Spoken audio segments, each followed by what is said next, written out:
She found a receipt in his jacket from a kid's clothing store in another city for little girls' clothes, size 3. She and her husband didn't have a daughter. They didn't have any kids younger than 14. Anna Petrova, 41, a music school teacher, had been married to Igor for 18 years. An ordinary family, like so many others, a teenage son, a mortgage on their apartment, a summer cottage handed down from Igor's parents, one vacation a year down south. Igor worked on a rotation basis, an engineer on oil and gas sites, 2 weeks at home, 2 weeks at the site, as he put it, somewhere up north where, in his words, there's barely even cell reception. Anna found the receipt by accident, going through his pockets before doing laundry. A Thursday, a completely unremarkable day. The kids' store was in a city that, according to the maps, was almost 1,200 kilometers in the opposite direction from their site up north. She didn't make a scene right away. 18 years of marriage had taught her one thing. Before you start throwing accusations around, you need to understand exactly what you're dealing with. She checked his old laptop, the one Igor didn't consider important enough to protect with a serious password, and there, in the browser history, she found something that made her legs give out.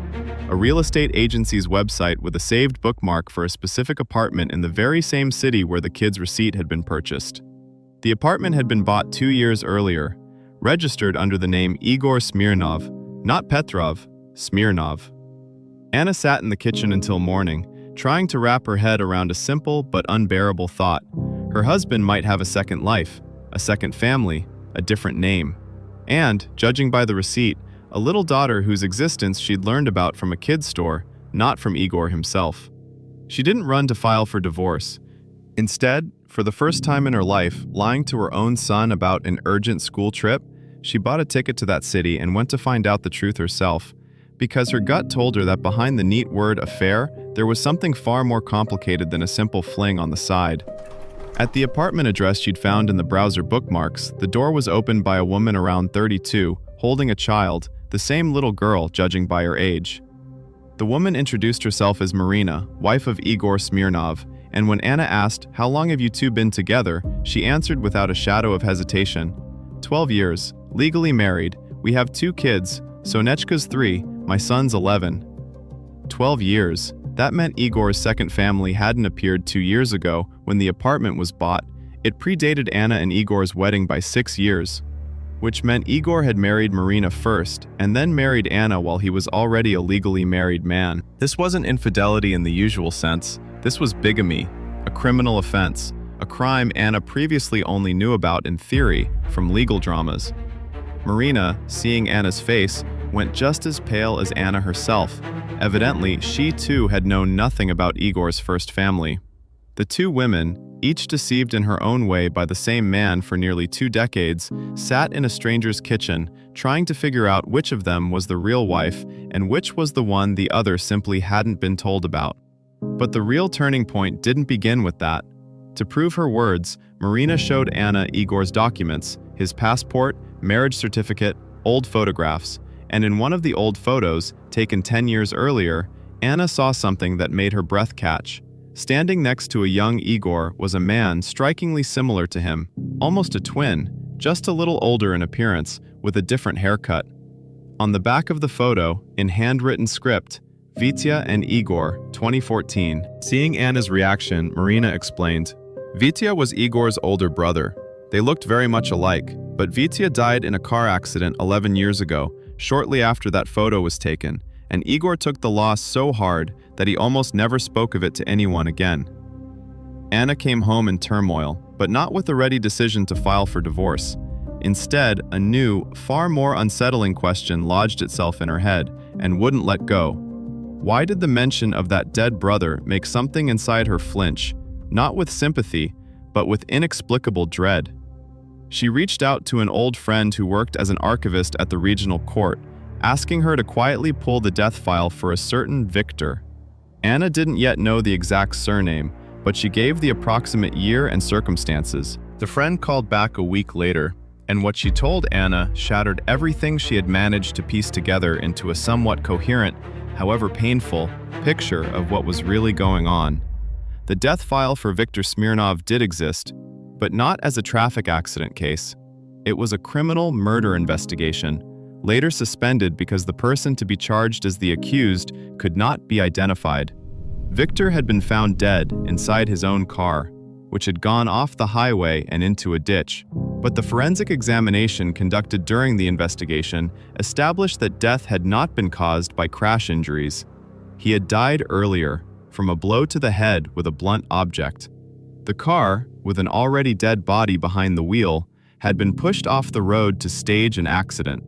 The case dragged on for 2 years. No suspect was ever found, and it was closed because all investigative leads had been exhausted.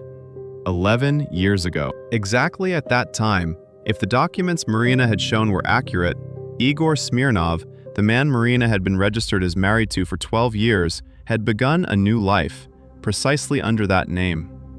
Anna's blood ran cold when she connected the dates. Her own husband, Igor Petrov, had first met her exactly 8 months after Viktor Smirnov's death. And suddenly everything that had once seemed like an endearing quirk became terrifyingly logical. Igor never told detailed stories about his childhood. He had no close friends from his youth with whom he could remember the old days, and to every question about his parents, he answered vaguely that they hadn't spoken in a long time. Anna understood. She might not be the first, but the second, third, or even fourth woman for whom this man had built a new identity after something, or someone, forced him to vanish from his previous life once and for all. She went to the police. No longer in secret, officially, together with her archivist friend, providing the investigation with everything: the photo of the brothers, documents under 2 different names, addresses of 2 families. The case that had been smoldering for 11 years was reopened. And this time, the investigators had what they had lacked all those years ago: the ability to compare biometric data and fingerprints of the man known as Igor Petrov against the case materials of Viktor Smirnov's death. The forensic results came back 3 weeks later, and they left no room for doubt. The fingerprints taken from the car of the deceased Victor 11 years ago were a perfect match to those of the man Anna had known for 18 years as her husband Igor. He wasn't the dead man's brother. He was the only person in that photograph who was still alive, and not because he had been grieving a brother, but because he had killed him. He took Victor's documents, used the resemblance and the minimal age gap to completely vanish into a stolen identity, leaving his own real name and his own real past buried alongside the body he'd passed off as his own. The motive, which investigators later established, was terrifyingly mundane for such an elaborate lie stretched over 11 years. The man Anna knew as Igor was actually Dmitry Kovalev, and at the time of his brother's murder, yes, Victor really was his brother, Marina had told the truth. Dmitry owed a large sum of money to people you don't want to owe money to, and he was faced with a choice: disappear under a false name or be found. He didn't just choose to disappear, he literally stepped into his brother's life. Victor looked enough like him that distant acquaintances and co-workers never questioned it once. During his arrest, Dmitry didn't deny any of the established facts, except one. He claimed the murder wasn't premeditated, that the brothers got into a spontaneous fight in the car over an old family conflict that ended in tragedy, and that the decision to take the documents and vanish under his brother's name came afterward, in a panic, not as a cold-blooded plan from the start. The prosecution would still have to prove that, but for Anna, it no longer mattered, because the man she had lived with for 18 years, raised a son with, shared a bed and plans for the future with, had been all along not just a bigamist, he was his own brother's killer, who had built 2 parallel family lives on the bones of a man whose name he had stolen. The hardest part for Anna was the conversation with her son, having to explain not just that dad lied to mom, but that the surname her son had carried his whole life didn't belong to his father by birthright, it had been stolen from a dead man, and that somewhere in another city lived a half-brother, whose existence the boy only learned about at the exact same moment he learned that his father might be a murderer. Marina, the second wife, was also involved in the case, not as a defendant, but as a witness. And during the interrogations, a detail surfaced that investigators initially dismissed as insignificant, only to return to it with doubled attention. 1 month before Dmitry's arrest, Marina had taken out a large insurance policy in his name, listing herself and her children as beneficiaries. A standard practice for a family with kids, it would seem, except for one thing. An almost identical policy, nearly the same wording, had been taken out by Marina 11 years earlier, shortly before the death of the real Viktor Smirnov. And as it turned out during further checks, she had known him before Igor ever entered her life. Whether that coincidence was truly a coincidence is still being investigated to this day.